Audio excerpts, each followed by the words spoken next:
Masih bersama saya Adini dan kembali kami sampaikan berita Padang hari ini.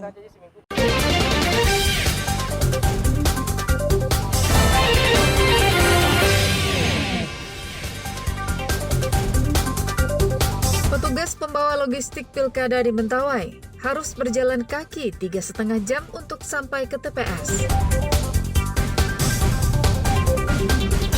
Antusias masyarakat untuk mencoblos di Pilkada Pariaman cukup tinggi. Mahyaldi Ansarullah menang telak dalam hitung cepat Pilkada serentak 2024. Hingga seorang polisi tewas di kantor polisi karena ditembak polisi. Kami sampaikan dalam Padang Sepekan.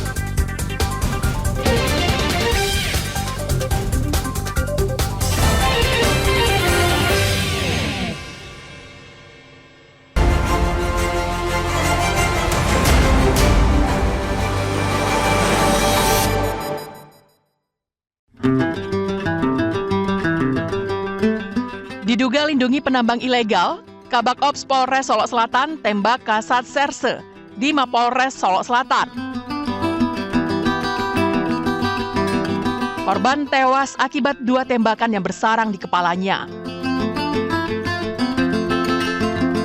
AKP Rianto Ulil, Kasat Reskrim Polres Solok Selatan, ditembak dari jarak dekat oleh Kabak Operasional Polres Solok Selatan, AKP Dadang Iskandar, di halaman depan Mapolres Solok Selatan. Usai melakukan penembakan, tersangka langsung menuju ke Padang dan menyerahkan diri ke Polda Sumbar.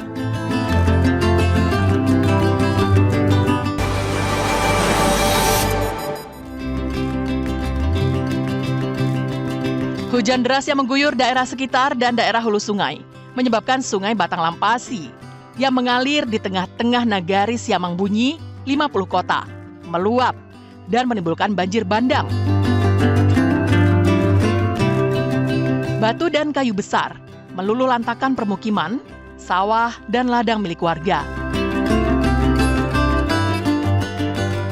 Menurut Kepala Pelaksana BPBD 50 Kota, Rahmadinol, banjir bandang ini mengakibatkan 8 rumah mengalami kerusakan berat. Hewan, ternak, dan kendaraan juga hilang.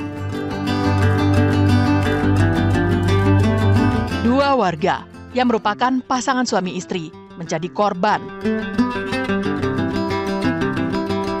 Mayat sang suami ditemukan warga dan langsung dibawa ke Puskesmas Batu Hampa. Setelah divisum, jenazah dibawa ke Nagari Siamang Bunyi untuk dimakamkan.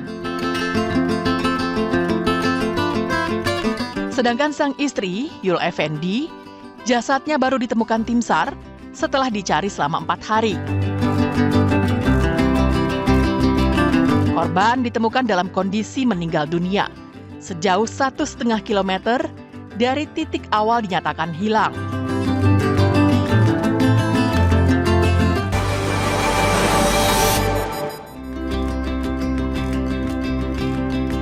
Masyarakat adat Kinali nyaris bentrok dengan pekerja perkebunan kelapa sawit di pintu gerbang perusahaan di Kecamatan Kinali, Pasaman Barat.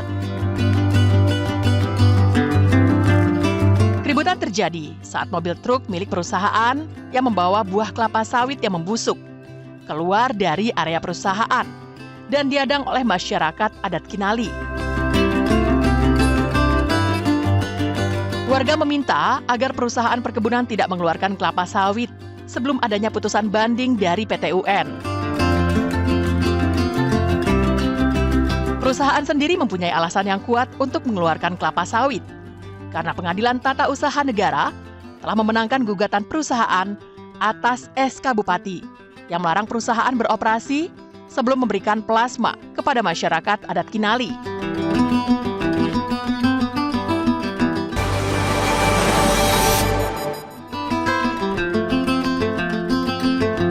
Diduga melakukan politik uang jelang hari pemungutan suara. Ratusan orang mendatangi posko dan rumah salah satu calon wali kota dan wakil wali kota Bukit Tinggi yang berada di 3 lokasi berbeda pada Selasa malam. Salah seorang warga menyebut bahwa ada kegiatan pembagian uang dan barang kepada warga di ruko yang menjadi posko pemenangan salah satu calon wali kota Bukit Tinggi.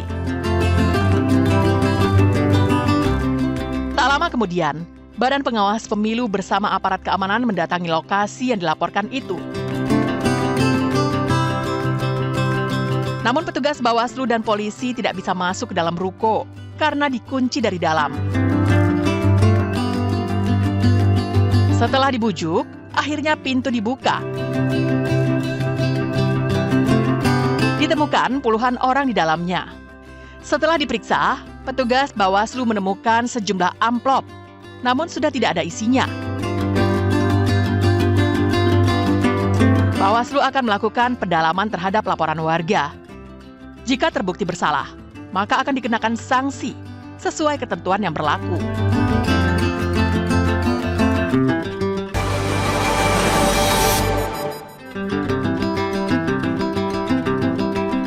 Pasangan calon gubernur wakil gubernur nomor urut 1, Mahyildi Ansarullah Vasco Rusemi, menang telak versi hitung cepat pada pemilihan kepala daerah Sumatera Barat.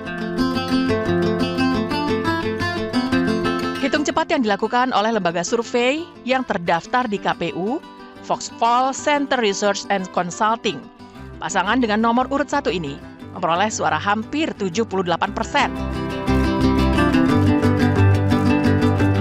Berdasarkan data pada pukul 20:25 waktu Indonesia Barat, jumlah data yang masuk sudah mencapai 100%. Meski menang dalam versi hitung cepat, hasil resmi Pilkada 2024 baru bisa diketahui setelah penghitungan suara pada 16 Desember mendatang, setelah KPU masing-masing daerah melakukan rekapitulasi berjenjang. Pasangan calon Mahyildi dan Vasco Rusemi diusung oleh 5 partai politik, yakni PKS, Partai Gerindra, Partai Demokrat, Partai Perindo, dan PBB.